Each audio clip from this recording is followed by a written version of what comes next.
तो चलिए दोस्तों, हम शुरू करते हैं मानव रोग के बारे में। तो मानव रोग के बारे में हम दो बात पहले पढ़ेंगे। पहली बात जो है कि जैसे हमारे शरीर में किसी प्रकार की रुकावट को उत्पन्न होना रोग कहलाता है। हमारे जैसे शरीर में किसी भी प्रकार का जो रुकावट होता है तो हम उसे रोग कहते हैं। रोग को जो है दो वर्गों में हम विभाजित किया जाता है। जैसे हमारे शरीर में जितने रोग होते हैं उसको हम दो वर्गों में विभाजित किया जाता है। पहला होता है जन्मजात रोग और दूसरा होता है उपार्जित रोग। जन्मजात रोग वो होता है जैसे बच्चा जन्म से जब पैदा होता है तो जिसका हाथ मुंह और ओंठ फटा रहता है, हाथ गोड़ टेढ़ा रहता है, तो उसी को जन्मजात रोग कहते हैं। और उपार्जित रोग वो होता है जो जन्म के बाद होता है, जैसे ज्वर, बुखार, हीमोफीलिया, ये सब होता है। फिर प्रमुख जन्मजात रोग जैसे होते हैं हम उनके बारे में डिस्कस करें। जैसे वर्णधानता एक रोग होता है हमारे शरीर में। वर्णधानता के जो लक्षण होते हैं वो होता है, यह एक आनुवंशिक रोग होता है। वर्णधानता जो है यह एक आनुवंशिक रोग होता है।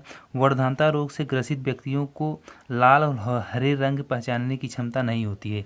जो व्यक्ति वर्णधानता का रोगी होता है उसको लाल और हरे रंग की पहचानने की क्षमता नहीं होती है।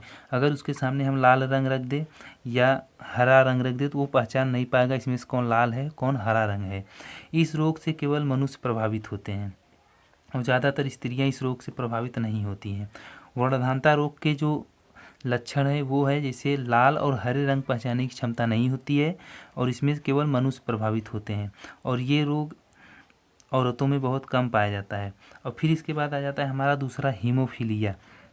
हीमोफीलिया से जो ग्रस्त व्यक्ति होते हैं उनको अगर चोट लग जाती है या फट जाता है तो उनका खून का बहाव नहीं रुकता है।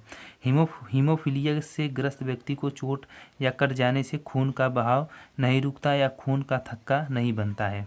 इसे हम हीमोफीलिया रोग कहते हैं। जिसको घाव लग गया या कट गया कहीं जगह जिसका खून का बहाव नहीं रुकता है या उसके खून का थक्का नहीं जमता है तो उसको हीमोफीलिया से वो व्यक्ति ग्रसित है। फिर इसके बाद आ जाता है हमारा अगला क्लीनेफेल्टर सिंड्रोम। जो क्लीनेफेल्टर सिंड्रोम है यह रोग है, इस रोग के कारण ही पुरुषों में नपुंसकता के लक्षण दिखाई पड़ते हैं। जैसे हमारे एग्जाम में कभी ये पूछ दे किस रोग के कारण पुरुषों में नपुंसकता के लक्षण दिखाई देते हैं तो वो है क्लीनेफेल्टर सिंड्रोम के कारण। और इसके बाद आ जाते हैं जीवाणु जनित रोग। अब हम पढ़ेंगे जीवाणु जनित रोग, फिर इसके बाद हम पढ़ेंगे विषाणु जनित रोग। तो पहले हम पढ़ते हैं जीवाणु जनित रोग क्या होता है। जीवाणु जनित रोग होता है जैसे प्लेग जो बीमारी होता है यह छुआछूत की बीमारी है जो बैसिल पौष्टिक नामक जीवाणु द्वारा फैलती है। यह रोग चूहों द्वारा फैलाई जाती है। इसके उपचार के लिए सल्फा ड्रग्स एवं स्ट्रोमाइसिन दवाओं का उपयोग किया जाता है। प्लेग जो रोग होता है यह छुआछूत की बीमारी से फैलता है और इसका जो जीवाणु का नाम होता है पौष्टिक नामक जीवाणु द्वारा यह फैलता है। इसके उपचार के लिए सल्फा ड्रग्स एवं स्ट्रोमाइसिन दवाओं का उपयोग किया जाता है। फिर इसके बाद आ जाता है हमारा अगला जो रोग होता है हैजा रोग। हैजा रोग होता है जो रोग होता है वह मक्खियों द्वारा फैलता है। जो होता है ये जो हैजा रोग है वो है विक्रिया कालेरा नामक जीवाणु से फैलता है। हैजा रोग जो होता है वो विक्रिया कालेरा नामक जीवाणु द्वारा फैलता है और यह मक्खियों द्वारा फैलता है। इसके बाद हमारा आ जाता है आंत ज्वर। आंत ज्वर जो होता है इसे आंत के बुखार के नाम से भी जाना जाता है। यह रोग साल्मोनेला टाइफाई नामक जीवाणु से होता है। आंत ज्वर जो हमारा होता है उस जीवाणु का नाम है साल्मोनेला टाइफी नामक जीवाणु से यह रोग होता है। फिर इसके बाद हमारा आ जाता है डिप्थीरिया रोग। यह रोग जो है कोरोनी बैक्टीरिया नामक जीवाणु से होता है। यह अधिकांश संक्रमित दूध के माध्यम से फैलता है। जो डिप्थीरिया रोग होता है उस रोग के जीवाणु का नाम होता है कोरोनी बैक्टीरिया नामक जीवाणु से होता है। यह अधिकांश संक्रमित दूध के माध्यम से फैलता है। फिर इसके बाद हमारा आ जाता है अगला जो रोग होता है टिटनेस। सामान्यतः इसे धनुष टंकार कहा जाता है।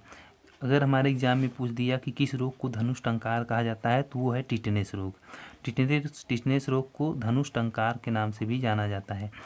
यह रोग बैसिल टेटनी नामक जीवाणु से होता है और जो टिटनेस जो बीमारी होता है उस जीवाणु का नाम है बैसिलस टेटनी नामक जीवाणु होता है। इस रोग के जीवाणु घाव से होकर शरीर में प्रवेश करते हैं। टिटनेस रोग इसलिए होता है जिससे इस रोग के जीवाणु जो है घाव के द्वारा हमारे शरीर में प्रवेश करते हैं।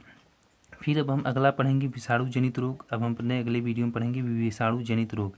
विषाणु जनित रोग में जैसे हमारा आता है एड्स, चेचक, पोलियो, हेपेटाइटिस या जिसे हम पीलिया कहते हैं। फिर इसके बाद हाइड्रोफीबिया या रेबीज, और इसके बाद खसरा, पित्त ज्वर।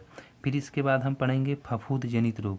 फफूंद जनित रोग में जैसे हमारा आता है दमा, गंजापन, दाद और एथलीट फुट और खाज।